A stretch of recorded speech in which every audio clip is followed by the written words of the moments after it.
Number 204, pipe A can fill a swimming pool in 3 hours, while pipe B can fill the same pool in 2 hours. If pipe A and pipe B are both open, how long will they finish? How long will they fill the swimming pool? So, pause the video and try to answer first. So, here are the choices: 1 hour, 72 minutes, 2.5 hours, 5 hours, and 50 minutes. Okay? So the formula for pipe problem is pipe problem or work problem. So we have 1 over A. Since both pipes are open, so 1 over A plus 1 over B is equal to 1 over, let's just write T for together. Okay? Since they are both open. Okay? So A is the rate of pipe A, B is the rate of pipe B. Okay, so let's substitute all the given. The question is how long will they fill the swimming pool? So if both pipe A and pipe B are both open, so T4 together. So just solve for T. Okay, so substitute all the given.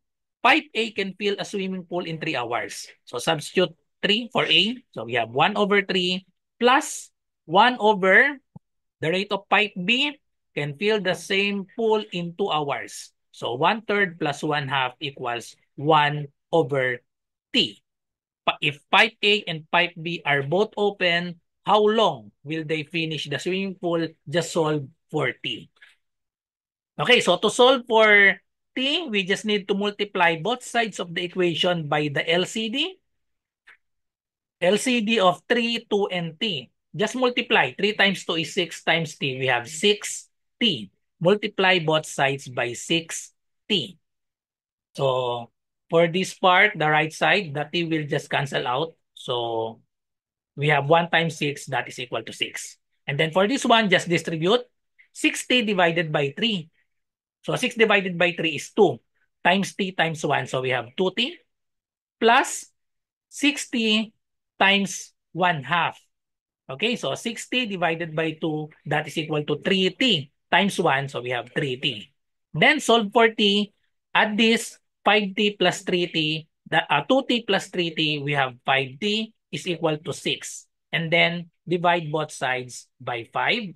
So therefore, the value of T is equal to 6 over 5. So if we divided this, the answer is, or let's convert to mixed number. 6 divided by 5, we have 1 and 1/5 hour. So 1 and 1/5 hour, that is equal to 72 minutes because 1 hour is 60 minutes. So let's just show the solution. 1 hour equals 60 minutes. So let's convert 1/5. 1/5 hour. So let's just multiply this to the conversion. 1 hour equals 60 minutes. So let's put 1 hour in the denominator and then 60 minutes in the numerator so that hour will cancel out. And then let's just divide 60 divided by 5. That is equal to 12.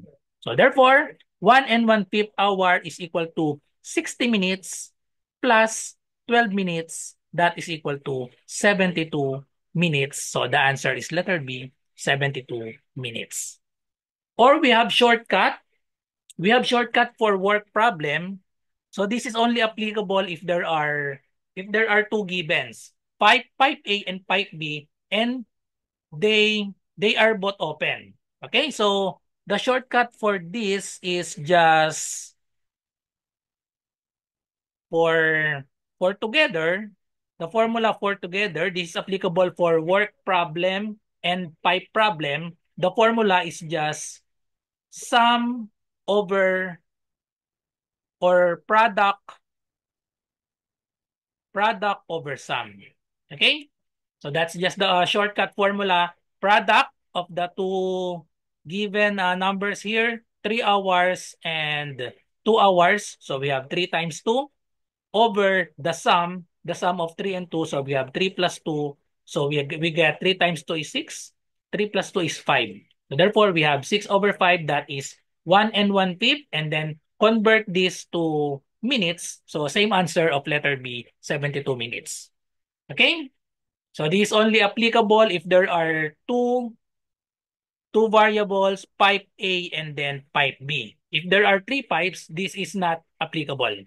Okay? So only for two, applicable only for two pipes in this type of problem, pipe problem, and work problem. Okay? So follow me for more content like this. Sa mga nagre-review para sa civil service exam, pwede po kayong mag-join sa aking review. Meron po tayong review para sa Math and Logic via Zoom for only 50 pesos. So ano yung mga kasama dyan sa 50 pesos? Meron tayong 10 sessions, February 10 to 19, 2025, 7 p.m. onwards. So more or less mga 2 hours po yung bawat session natin. 10 sessions po yan, 10 to 19, 7 p.m. Okay, so meron tayong GC at exclusive FB group. Meron tayong Google Forms practice test. Sessions are recorded para kapag hindi kayo naka-attend, mapapanood nyo pa, i-upload ko po yan sa exclusive FB group natin. Okay, so ang session natin, math and logic lang, pero but we'll share reviewer on other subjects. So yung mga reviewer natin sa ibang subjects, i-upload ko po yan sa ating FB group. Yan po yung mga nasa Google Forms na practice test. So ito po yung mga example. Ito po yung mga example na Google Forms natin sa ibang subjects. So verbal ability, medyo marami na. May 13 na ako dyan. Numerical reasoning, Gen Info, Filipino, and then madadagdagan pa po yan.